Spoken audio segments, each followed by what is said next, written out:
Assalamualaikum warahmatullahi wabarakatuh. Baik, sebelum kita mulai pelajaran pada pagi hari ini, kita lakukan berdoa terlebih dahulu. Untuk Mas Raul, silakan dipimpin doa.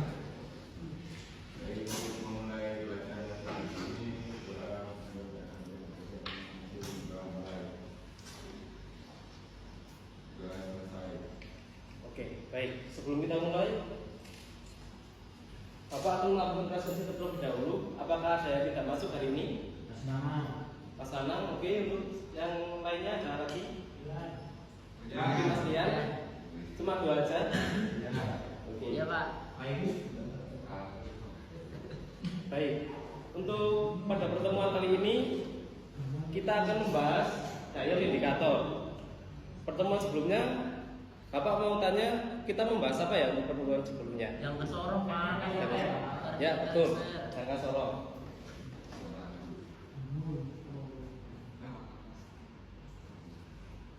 Baik, untuk tujuan pembelajarannya, yang pertama, kalian mampu memahami definisi alat ukur dialektik dengan benar. Yang kedua, dapat mendeskripsikan bagian-bagian dari dialektik dengan tepat. Yang ketiga, kalian dapat menjelaskan fungsi pengukuran pada dialektik dengan benar.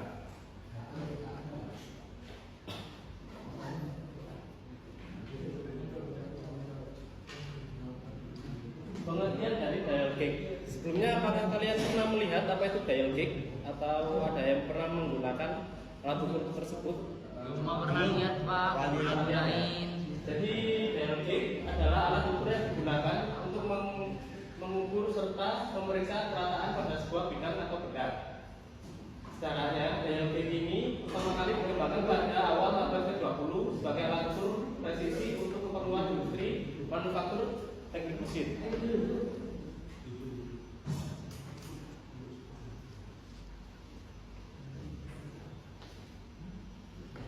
Oke, untuk yang selanjutnya ada fungsi. Saya minta tolong untuk Mas Mondi, tadi terlihat kayak ngantuk, dapat membacakan fungsinya, Mas. Baik, Pak. Fungsi yang pertama untuk mengukur kerataan atau keberkautan permukaan bekerja. Yang kedua, menjadikan poros atau benda berbentuk silinder. Yang ketiga, menyesuaikan dan menyelaraskan posisi benda bisa pada mesin, seperti saat menyetel benda mesin atau mesin debut. Yang keempat, mengajar burn out atau tidak sejajar rotasi pada komponen yang berputar. Yang kelima, kalibrasi dan pengujian alat ukur lain atau penerapan mesin. Dan yang terakhir, mengecek kesesuaian dan paralelitas antara dua permukaan. Oke, terima kasih Mas Mondi. Sama-sama, Pak. Baik, untuk yang selanjutnya ada contoh penggunaan dialektik tersebut. Kita coba lihat di sini. Yang pertama, pengukuran kerataan bidang datar. Jadi contoh pada yang Bapak share ini. Jadi seperti ini penggunaannya. Untuk yang kedua ada penggunaan kesejahteraan permukaan. Ini contohnya seperti ini. Ini digunakan untuk mengetahui posisi top pada piston. Yang ketiga, pengukuran perangkat poros. Gambarnya seperti yang bisa kalian lihat.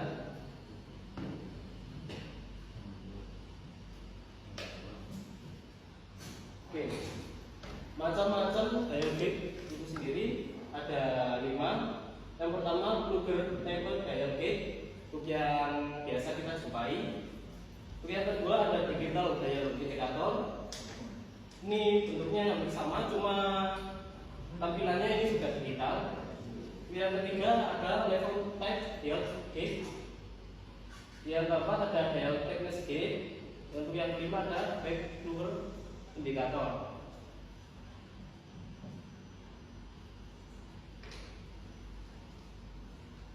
Selanjutnya ini ada komponen-komponen pada dial itu sendiri. Yang pertama ada case. Yang case-nya itu yang ini. Fungsinya itu bagian terluar dari dialektik sendiri. Yang kedua ada long pointer. Ini jarumnya. Yang di dalam yang panjang, ini namanya long pointer. Fungsinya untuk menunjukkan nilai yang terukur pada skala. Yang ketiga ada short pointer. Ini ada yang jarum kecil, fungsinya untuk menunjukkan jumlah putaran yang dilakukan oleh long pointer. Yang selanjutnya ada skala, bagiannya menunjukkan angka dari hasil pengukuran. Yang kedua ada stem, stemnya itu yang ini, yang batangnya ini, itu berfungsi sebagai tempat spindle penggerak naik turun. Yang keenam ada titik kontak. Ini adalah titik yang berinteraksi dengan bendanya secara langsung. Yang kedua ada spindle sebagai penggerak dari biang indikator tersebut.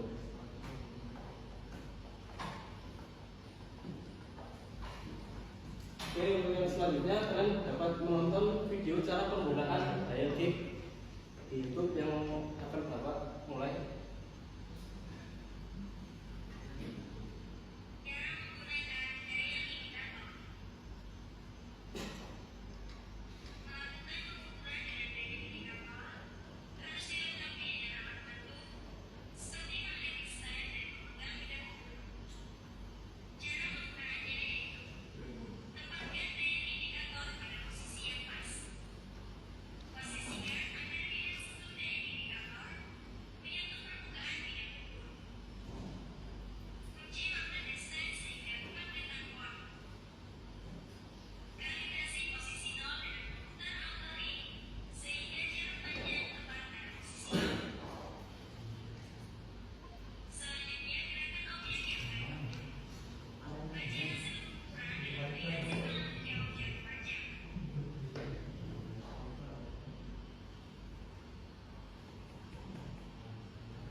Baik, caranya seperti itu. Kalian nanti bisa melihatnya lagi di video. Nanti akan Bapak share untuk linknya. Yang selanjutnya ada cara pembacaan hasil pengukuran daya kick. Yang pertama, pastikan daya indikator telah diatur pada 0. Yang kedua, tempatkan daya indikator pada permukaan yang akan diukur. Pastikan jarum dial indikator berada di atas titik pusat permukaan yang akan diukur. Yang ketiga, putar roda pengukur daya indikator secara perlahan hingga jarum bergerak. Jarum bergerak ke arah kanan itu menunjukkan hasilnya positif. Jika jarum menunjukkan hasil bergerak ke arah ke kiri itu hasilnya negatif. Yang keempat, ada baca angka pada skala dial pada posisi jarum yang menunjukkan hasil pengukuran. Misalnya setelah jarum 0,3 satuan bergerak pada skala dial atau inci. Untuk yang terakhir ada catat hasil pengukuran pada lembar kerja.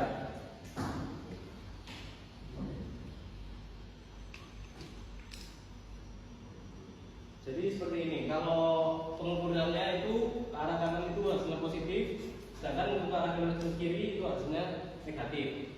Untuk kita dapat mengetahui itu bendanya bergerak 1 mili, itu jika awalnya jarum pandangnya di angka 0 itu bergerak sekali, kembali lagi ke arah 0 itu berarti angkanya 1 mili.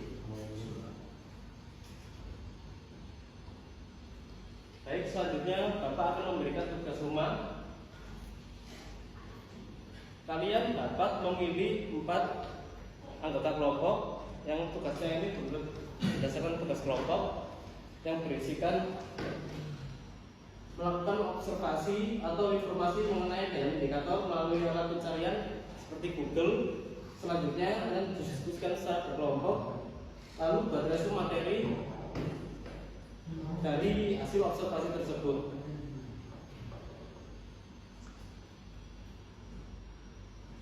Baik, apakah ada yang ditanyakan dari penjelasan Bapak yang tadi? Cukup? Oke. Baik, kalau begitu Bapak tutup. Sebelum Bapak tutup, untuk Mas Raul dapat memimpin doa terlebih dahulu.